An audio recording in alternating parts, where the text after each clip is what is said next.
Hey guys, so in lieu of World Mental Health Day, I will take another response from my Instagram poll, and this was sent in by Angelica. Her Instagram is Jelly. She also has a Instagram where she talks about has posts about her book that she's writing, and I believe that's Aurora Book. I might be wrong, but I'm going to put both of her Instagrams below, and you should definitely follow her. But anyways, she wanted me to do a video about self-love and or self-care. And I think these two go hand in hand, especially on this day, Mental Health Day, because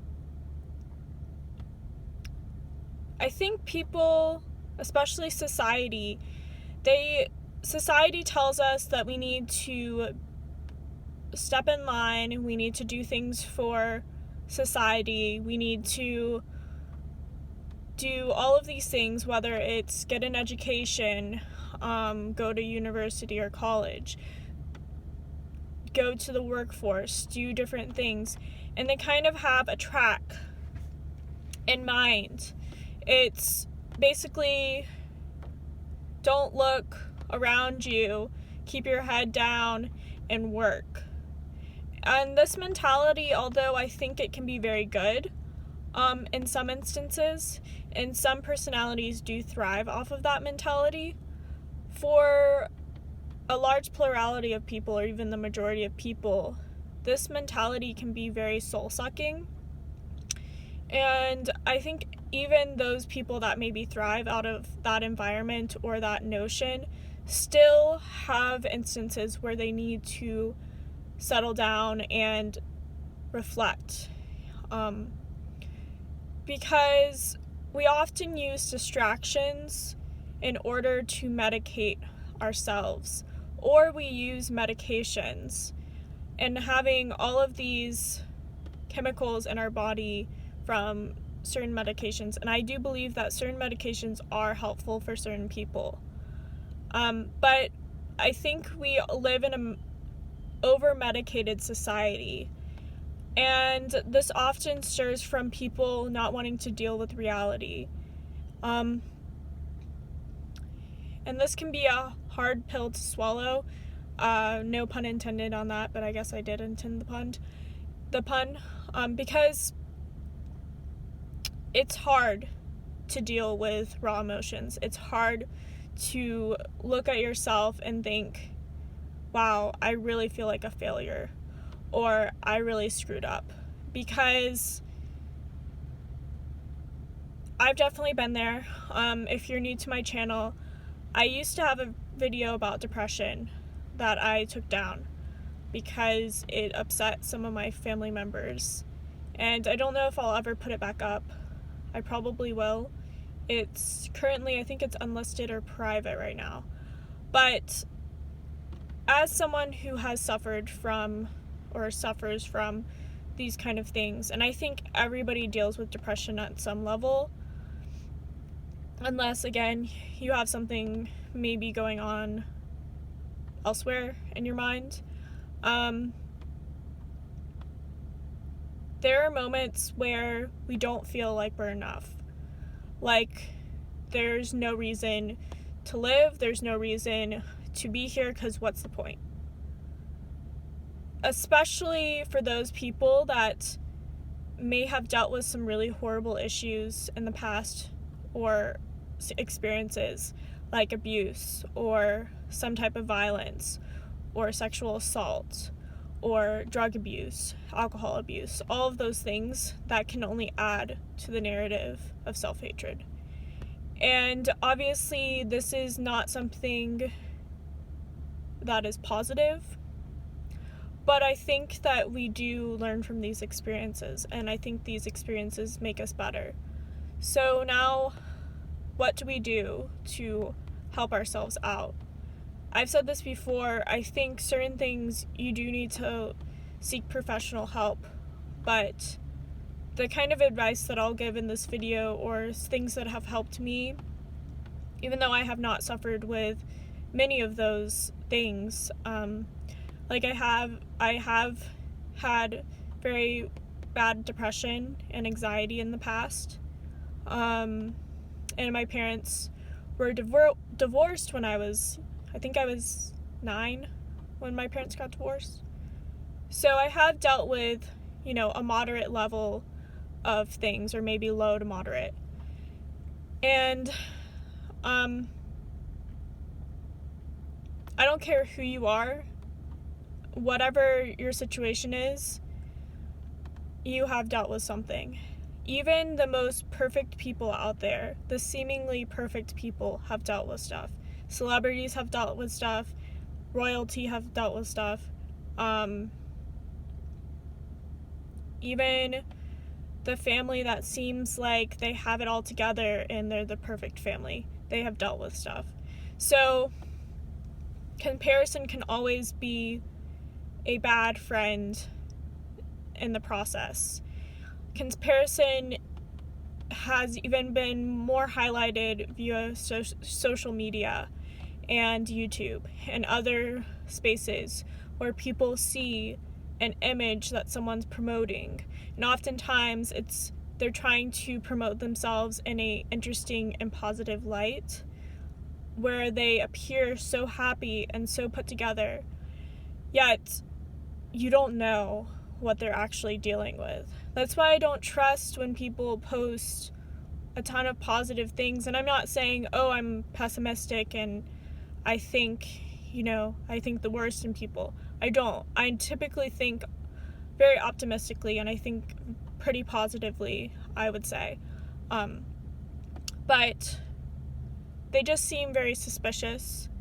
And maybe those people are happy, but a large plurality or majority of the time, those people are putting on a mask. And so when it comes to taking care of yourself, self-care, there's things besides, like I said, professional help. Just being still and present. There's a lot to be said about meditation. And it's a little bit hypocritical because I have yet to really meditate. I have not meditated in the past, but I don't have it as a regular practice. That's something that I do want to have as a regular practice. And also yoga can be very centering for people. But everybody's different. Sometimes those things don't really help certain people. But I think there's something to be said about being still, facing your thoughts. And at first it can be very challenging. But even if it's not a situation where you think of like a stereotypical session of meditation where you're just sitting there, I don't know, silent or humming or whatever it is, even just releasing certain things from your mind, journaling, writing morning pages.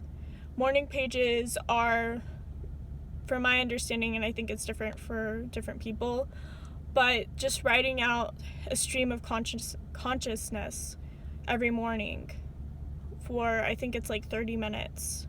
And I think you can adjust that time in whichever way is productive for you and helpful for you. I think writing your thoughts down, or even making videos, even if you don't make them public on YouTube, I find making videos very therapeutic because I definitely feel like I have more of a community now, but I've always kind of been fairly social in the sense that I've always had friends, even if it wasn't like a lot of friends. Over the years I've gained more friends, but I've always had someone that was very close to me.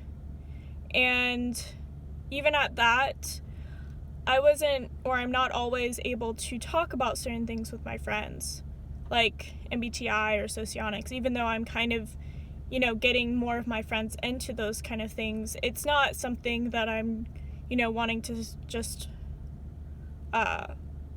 pour on them every single day. And I wouldn't want to do that anyways. But talking about things that I'm interested in really has been helpful for me. And I think it would be helpful for other people to share your thoughts with people. And the thing is, not every thought is beautiful. Not every thought is going to be the most helpful to let out. And that's why I may be making those videos private if you really don't want other people to see them, or maybe not even post them on YouTube. And like I said, having a journal, writing down your goals, writing down your beliefs.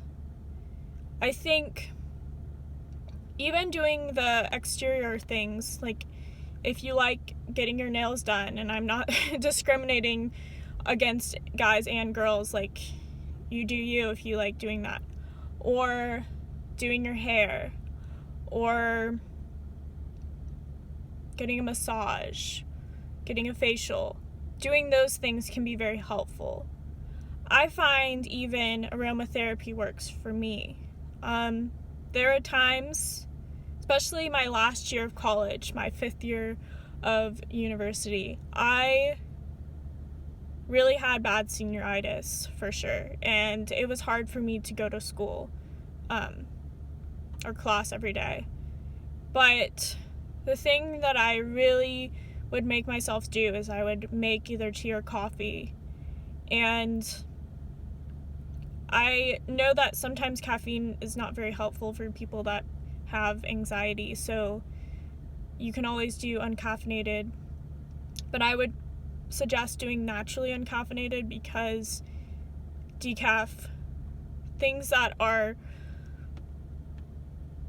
unnaturally decaf have a lot of unnatural chemicals, and they aren't something that I feel like are helpful for people. But I digress.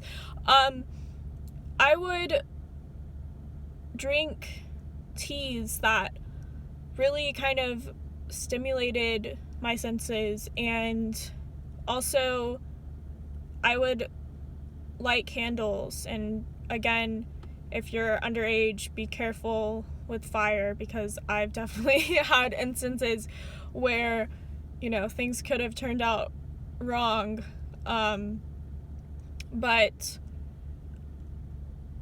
lighting candles that I think smell good, lighting incense, taking baths, taking even just a brisk shower can be helpful. And there's so many other things that I can say for self-care. But going back to more of the mental/emotional side of self-care, sitting with yourself and telling yourself positive affirmations while also getting yourself out there. You don't want to ever self-isolate. I don't care how introverted you are. Self-isolation is not good in the long term if you do it too often. There are probably exceptions, but when I self-isolated the most, that's when things got to the worst point. And going into self-love, I think a lot of these self-care things go hand in hand with self-love. Being there for yourself, working on yourself on the inside, building your confidence, building your competence. I don't know if you've ever heard of the competence-confidence loop, but that's where you build competence in something. So, for example, if it's some type of expertise, like, I don't know, art or something, and you want to become better at drawing, working on that every day, studying it, becoming better, you're going to gain confidence. Public speaking, for example. Also, people that may have watched my channel or watched certain videos may know that I used to have a horrible time public speaking. Anybody in high school or beyond or before that would know that I used to shake and cry in front of people if I ever had to present. in class, and it could be very simple.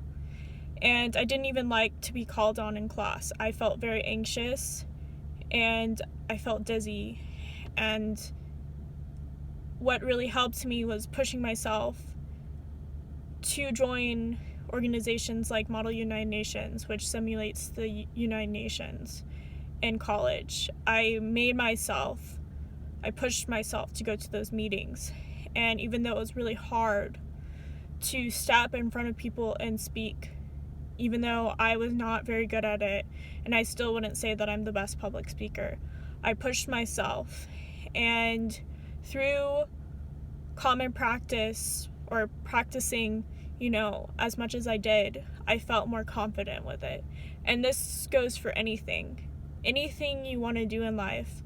If you practice, if you build competence, you're in turn going to feel more confident. And I think this ties into self-love, because if you do have a true security, a true confidence within yourself, you're going to be happier. Because oftentimes we seek excitement over true happiness. We seek the thrills, we seek, things that are going to give us that instant gratification rather than putting in the work. And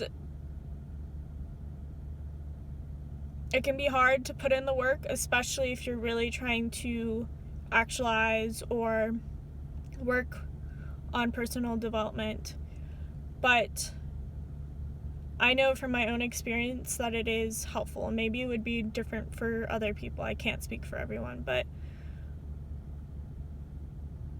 I have learned to truly love myself, and I have learned to be confident.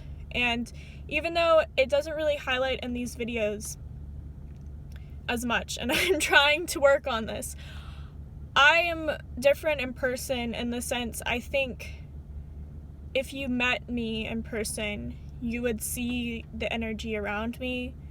I try to be goofy and upbeat, and it's not a mask. I truly feel that way when I see the people that I love. And also you will definitely see I cannot speak, and I actually make up words. Like, I use LES on things, so like I call my sister Kittles, and I call, my friends, like for example, my friend Chaz, I call him Chazzles, and I say Goodles instead of good. So again, that's kind of like a stupid little thing that I do.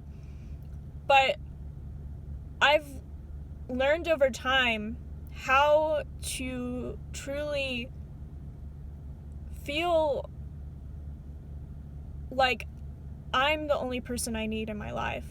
And this isn't out of narcissism, this isn't out of ego, because when you live in your ego, you're not going to truly be secure with yourself, because you can be easily broken. This is out of a place of just truly accepting myself. And I will be the first to tell you, I have not always, been the best person in all situations. I've made a lot of mistakes in my life, but I've learned to accept those mistakes and also learn from those mistakes and realize that there's certain things that need to be changed, because only true change will happen from within. If you have someone that's trying to change you and you don't want to change, you're not going to change. The person that's going to change you is yourself.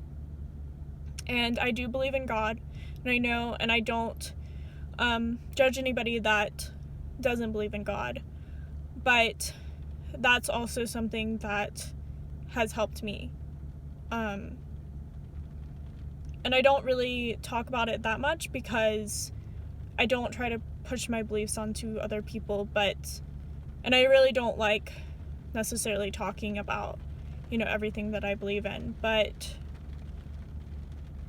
I guess to kind of elaborate on that is, I believe that most everybody deserves true happiness if they are truly like a good person. And I think that people can change if they want to change. And I think one of the ways of becoming the best version of yourself is to do things that may be seen as selfish by society, and to love yourself and help yourself. Because if you aren't able to love yourself, if you aren't able to help yourself, you will never truly be an asset for other people. Because people, whether they know it consciously or not, will see that you are not completely being yourself. Hopefully this video was helpful, and I hope you guys are able to get some kind of insight from this, and let me know what are the things that help you, because I know I've left out a lot of stuff. Also, if you're new to this channel, I don't write things down typically before I film a video. I just kind of have an idea, or in this case, I was given an idea and I just kind of go off of it. But again, happy World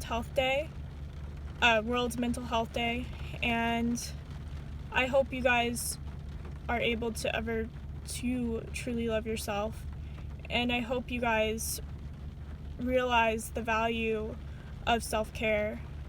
And as you probably can tell, it's raining right now. I hope everybody is safe, and I love you guys, and thank you so much for the support, and I hope to have some really awesome conversations in the comments below. Thank you.